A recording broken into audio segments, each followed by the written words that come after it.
மகர ராசிக்கு பார்த்தீங்கன்னு வச்சுக்கோங்க, காலபுருஷ தத்துவத்திற்கு 10வது ராசி கர்ம ராசின்னு சொல்லுவாங்க.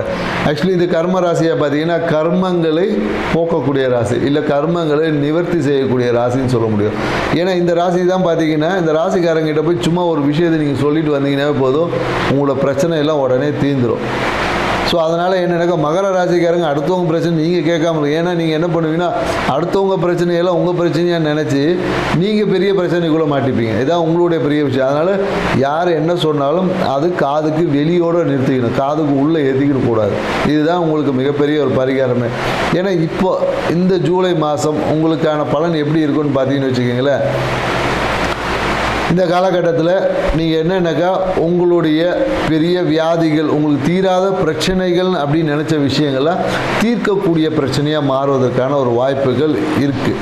ஸோ அதனால் என்னென்னாக்கா நீங்கள் பிரச்சனைகளை தீராத பிரச்சனை தீர்க்கக்கூடிய விஷயமா இருக்குது. அதே போல் என்னென்னாக்கா இந்த வாகனம் சார்ந்த விஷயத்தில் கொஞ்சம் கவனம் தேவை. ஏன்னா வாகனத்தில் பயணிக்கும் போது வாகனம் நிறைய பேருக்கு விபத்து ஏற்படுவதற்கான சாத்தியக்கூறுகள் அதிகமாக இருக்குது.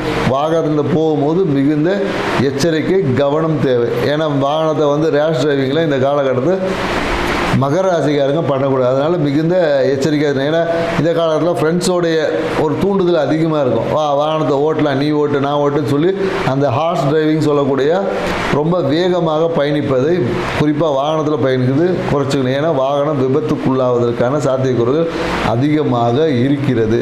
ஸோ மேலும் பார்த்தீங்கன்னு வச்சுக்கிங்களேன், இந்த காலகட்டத்தில் இந்த நரம்பு சார்ந்த விஷயம் சொல்ல முடியும். நரம்பு சார்ந்த விஷயம், இந்த ஸ்கின் அலர்ஜிஸ் சொல்லுவோம் இல்லையா, இது எல்லாமே ஏற்படும். அதாவது என்னென்னாக்கா பெரும்பாலும் என்னென்னாக்கா இந்த மகர ராசிக்காரர் இப்போ ஏன்னா இந்த கொரோனா தொற்றுலாம் வந்துட்டு இருக்கு சொன்னாங்க. இது குறிப்பாக மகர ராசிக்காரர்களுக்கு அதிகமாக பாதிக்கிறதுக்கான ஒரு சாத்தியக்கூறும் இருக்குது. பயப்பட தேவையில்லை, ஆனால் வந்தாலும் சரியாகிடும். ஸோ நீங்கள் இதுக்கு என்ன பண்ணலாம் அப்படின்னீங்கன்னா, இப்போ மகர ராசிக்காரர்களுக்கு இந்த விஷயத்துலேருந்து வெளிவருவதற்கான பரிகாரம் என்னென்னாக்கா, எந்த விஷயம் நீங்கள் சாப்பிட்டீங்கனாலும் அதில் ஒரு 3 மிளகை கொஞ்சம் சேர்த்து சாப்பிட்டுங்க. இதுதான் உங்களுக்கு பரிகாரமே. நீங்கள் கொரோனா வந்ததுக்கு நீங்கள் எந்த ஜூஸ் குடிச்சு இல்லை சூப் குடிக்க சொல்லுவாங்க இல்லையா, அது கூட 3 மிளகை நீங்கள் எடுத்து போட்டு சாப்பிட்டு அதை ஜூஸாவோ இல்லை சூப்பாவோ இல்லை கஷாயமாக வச்சு குடிச்சிங்கனாலும் மிளகு சேர்க்க உங்கள் வாழ்க்கை எல்லா நோய்த்தன்மையிலேருந்தும் பிரச்சனையிலேருந்தும் கண்டிப்பாக வெளிவருவீங்க. ஸோ அதனால் நீங்கள் மிளகை கையில் எடுத்துக்குங்க. மேலும் என்னென்னாக்கா இந்த சுக்குமல்லி விஷயம் சொல்லுவாங்க இல்லையா, அதையும் நீங்கள் சேர்த்துக்கலாம். ஏன்னா இங்கே இது சொல்லுவாங்க, சுக்குக்கு மிஞ்சிய மருந்து இல்லை, சுப்பிரமணிக்கு மிஞ்சிய தெய்வம் இல்லைன்னு சொல்லுவாங்க இல்லையா, நீங்கள் அதையும் நீங்கள் சாப்பிடலாம். ஏன்னா இந்த காலகட்டம் உங்களை நோய் தாக்கம் என்பது ஏதாவது ஒரு விதத்தில் நோய் தொற்றுகள் என்பது ஏற்படும். அது சளியாக இருந்தாலும் சரி, ஸ்கின் சார்ந்த விஷயமாக தான் சரி, அது உங்களுக்கு ஏற்படுவதற்கான வாய்ப்பு இருக்குது. அதுக்கான விஷயத்தையும் நம்ம உங்களுக்கு சொல்லிக்க. இப்போ இந்த காலத்தில் என்னென்னாக்கா மகர ராசிக்காரங்களுக்கு இந்த மனைவி சார்ந்த விஷயம், மனைவி மேலே ஒரு அதிகப்படியான ஒரு காதல் ஏற்படும். இல்லை வயசுக்கு இருக்கிறவங்கன்னா இந்த காலத்தில் காதல் மலர்வதற்கான ஒரு விஷயம் இருக்குது.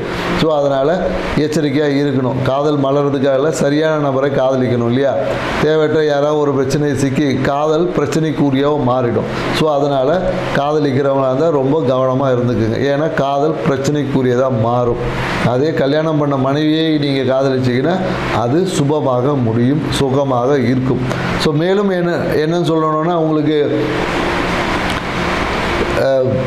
இந்த காலகட்டத்தில் பார்த்தீங்கன்னா இந்த செரிமானம் சார்ந்த கோளாறுகள் வரும். செரிமானம் சார்ந்த பிரச்சனை என்னென்னாக்கா செரிமானத்துக்காக மருத்துவ விரயங்கள்லாம் ஏற்படுவதற்கான வாய்ப்பு இருக்குது.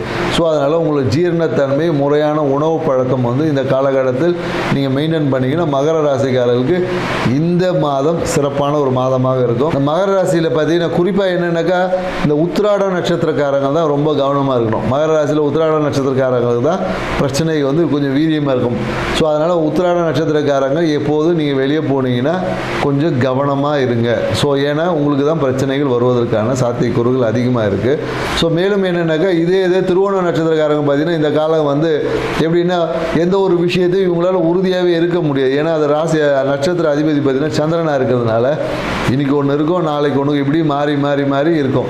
அதே போல் என்னென்னாக்கா அந்த அவிட்ட நட்சத்திரக்காரங்க பார்த்தீங்கன்னா 1-2 பாதங்கள் குறிப்பாக அந்த மகர ராசியில் இருக்கும். ஏன்னா இவங்களுக்கும் பார்த்தீங்கன்னா கொஞ்சம் என்னென்னாக்கா இந்த வீடு சார்ந்த விஷயத்தில் ஏதாவது ஒரு கடன், வீடு சார்ந்த விஷயத்தில் வீட்டை இடித்து கட்டுறது, இல்லை வீட்டை மாற்றி கட்டுறது, இல்லை வாகனத்தில் போய் இடிக்கிறது, இந்த மாதிரியான விஷயங்கள் வந்து அவிட்டம் 1ஆம் பாதம் இருக்கக்கூடிய மகர ராசிக்காரருக்கு ஏற்படக்கூடிய வாய்ப்பு இருக்குது. அதனால் மகர ராசிக்காரர்கள் நீங்கள் வாகனத்தில் அவிட்ட நட்சத்திரம் 1-2 பாதத்தில் இருக்கக்கூடிய மகர ராசிக்காரர்கள் வாகனத்தில் பயணிக்கும் போது மிகுந்த எச்சரிக்கை உங்களுக்கு தான் கொடுத்துருக்கு. நான் சொல்லுவாங்களே இந்த மழை காலத்தில் ஆரஞ்சு அலர்ட், க்ரீன் அலர்ட் சொல்கிற மாதிரி உங்களுக்கு வந்து ஒரு ரெட் அலர்ட் கொடுத்துருக்கு. ஸோ நீங்கள் இந்த மாதத்தை கொஞ்சம் கவனமாக பயணிக்கணும்.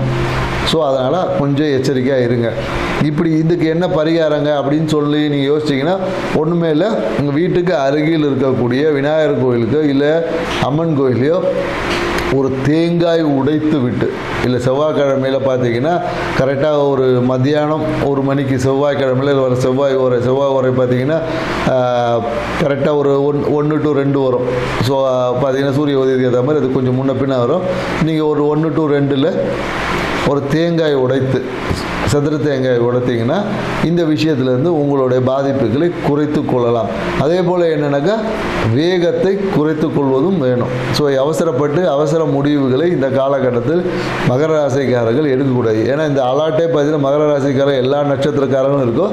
இதில் திருவோணம் நட்சத்திரக்காரங்க மட்டும் சின்ன விலக்கு இருக்குது. மற்றபடி உத்திராடம், அவிட்ட நட்சத்திரக்காரங்கள் 2 பேருமே மிகுந்த எச்சரிக்கையோடு இருந்து இந்த மாதத்தை நீங்கள் பயணிக்கணும். நாங்கள் சொன்ன இந்த தகவல் உங்களுக்கு பிடிச்சிருந்தா சப்ஸ்கிரைப் பண்ணுங்கள், லைக் பண்ணுங்கள். மீண்டும் இது போன்ற ஒரு நல்ல தகவலோடு கும்பராசியில் சந்திப்போம். நன்றி, வணக்கம்.